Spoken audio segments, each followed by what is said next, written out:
নমস্কার, তন্ত্রমন্ত্রে আপনাকে স্বাগত। মা কেন মুন্ডমালা পরেন? মায়ের গলায় মালায় 50টি নরমুণ্ড থাকে। এই 50টি নরমুণ্ড হল সংস্কৃত বর্ণমালার 50টি বর্ণের প্রতীক। অর্থাৎ মা কালী হলেন শব্দব্রহ্ম বা জ্ঞানের দেবী। তিনি আমাদের বোঝান মানুষের অহংকার, রাগ এবং অজ্ঞানতাকে কেটে জ্ঞানের মালায় পরিণত করলেই মোক্ষ লাভ সম্ভব।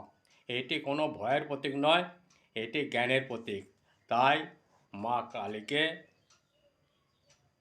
শ্যামা বা মহানিশি পূজা বলে। যদি আমার এই প্রয়াসটি ভালো লাগে তাহলে আমাকে একটা শেয়ার, লাইক ও সাবস্ক্রাইব করতে ভুলবেন না।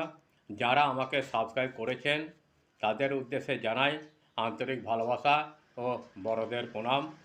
এইভাবে আমার পাশে থেকে সাহায্যের হাত বাড়িয়ে দিন, কারণ আমি কোনো টাকা পয়সা পাই না।